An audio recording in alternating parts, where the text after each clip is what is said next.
Hello. So, this is like a conglomeration of clips I took my first week in my Cork apartment. So, if you haven't really been keeping up, if you're new here, I don't know. Um, the last couple of vlogs were just me catching up from my backpacking around Ireland, and now we've caught up and, well, sort of. This is a lot more up to date. I had a couple of vlogs that were in my archives essentially that I had to finish editing and posting and stuff before we could kind of get to this point. But anyway, so this is my first week in my Cork apartment, and I like don't know anyone. I just barely got here. I haven't met my roommates yet. Like it's a whole thing. So it's kind of just me floundering around and getting things figured out and trying not to start a fire. Enjoy. So the setup for where I'm living is kind of weird. So this is like the door to my apartment, but it's inside of a house. So on the left here's a staircase upstairs, and that's where four of my roommates have their bedrooms. And then on this floor down there is like their kitchen and their living room and everything. And then over here on the right is the door like to the house, so it goes outside onto the street. So I technically have four roommates that live in the same house with me, but none of them live in my apartment, if that makes sense. Okay, so I want to make apple pie, and I got these pie tins, right? They're pretty small. And this is my oven. So it is a microwave oven, but my landlord seemed to think you could cook in it normally, and I looked it up and I think the convection setting, you're allowed to put metal in here. I'm a little worried about it. I looked up what to do if your microwave catches on fire, and it sounds like all you do is unplug it and you wait for the fire to suffocate itself inside the microwave. I also have a jug of water, so I'm just gonna get that out. I don't think you're supposed to put water on electrical fires,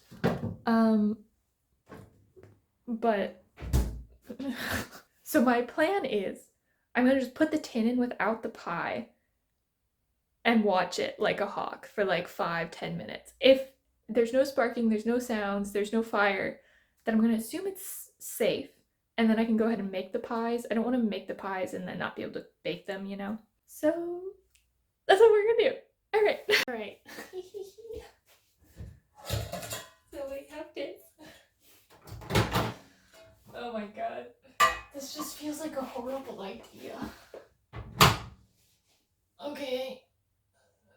Connection. Okay.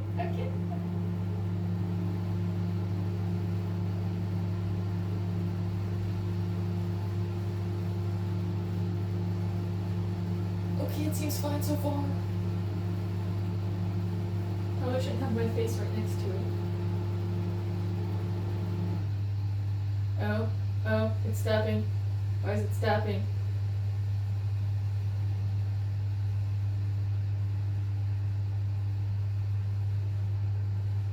I don't even. Okay, let's add some time. I have no idea how to add time. Cool! Oh, it looks like the convection is for an hour and 10 minutes. Okay.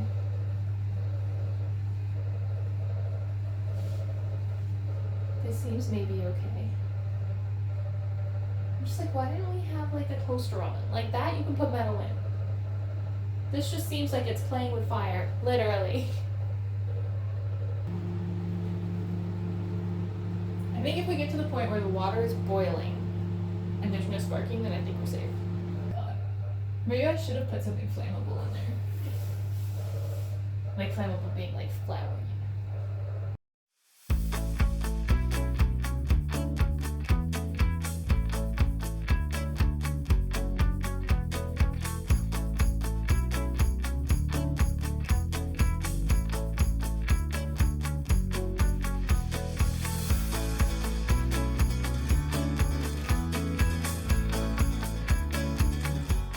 I'm gonna look at how long it takes to start a fire.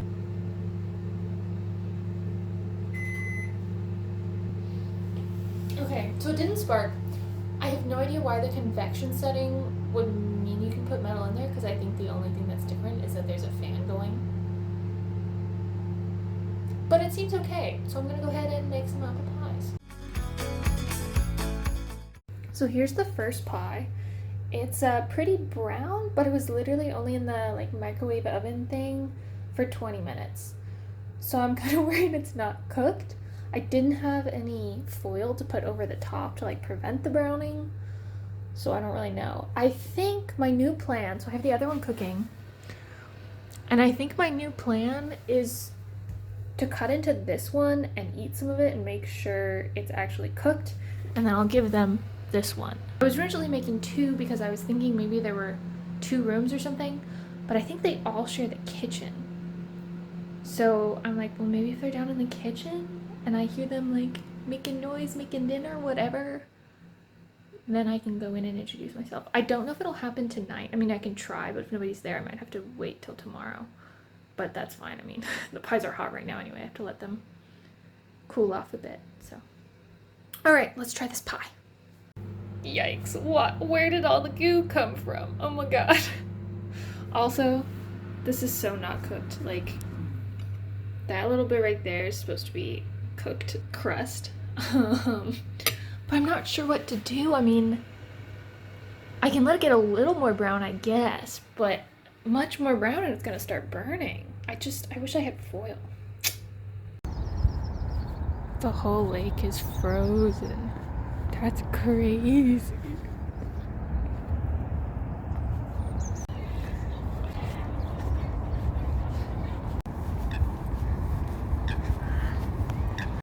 So there's this really cute little fruit and veg store just down the road.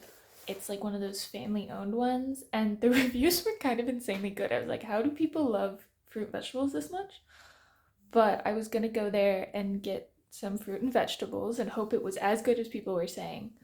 Uh, I'm literally waiting like for 5 more minutes because I have an Amazon order that's supposed to be coming, and I want to wait and pick it up because our door's like right on the road. It's a quiet road, but I'm like, do porch pirates exist here? I don't know.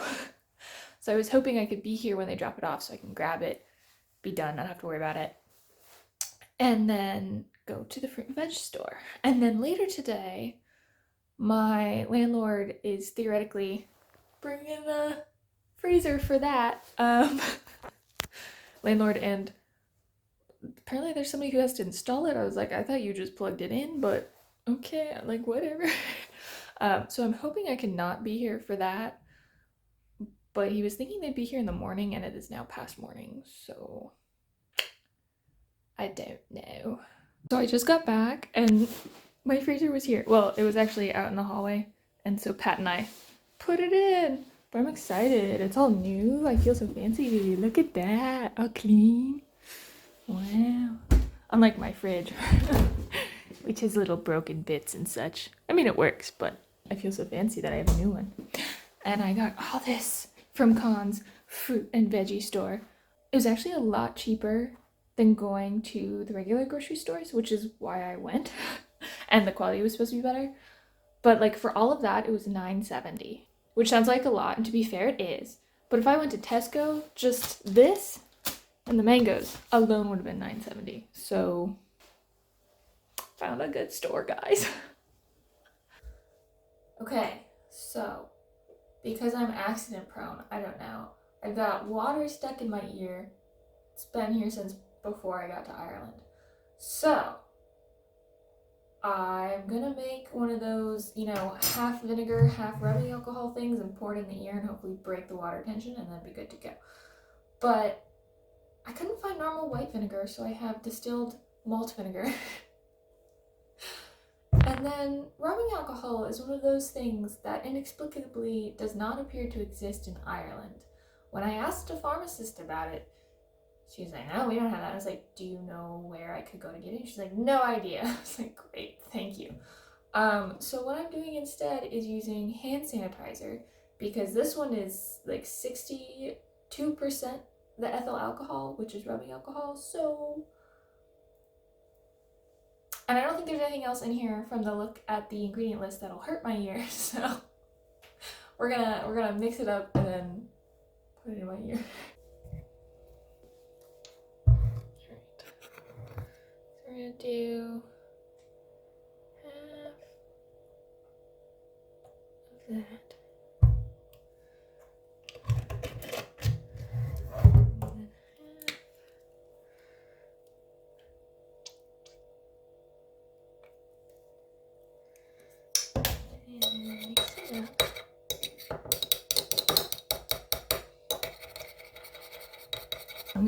guys to tell. Put it in my ear. I don't have a dropper, but the internet was like, oh, just use a spoon. I was like, okay, sure.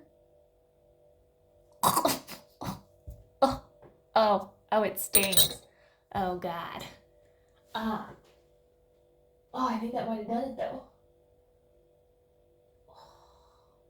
I used the hand sanitizer instead of Listerine because that was my other option. Because I was talking to my dad about this, and he's like, I think Listerine will sting. I didn't tell him about the hand sanitizer because I thought the eardrops I bought yesterday were working. I think that worked. We'll find out though. We'll see if I can still feel water. Stung a bit though. That's probably good though, right? Killing whatever is going on in there.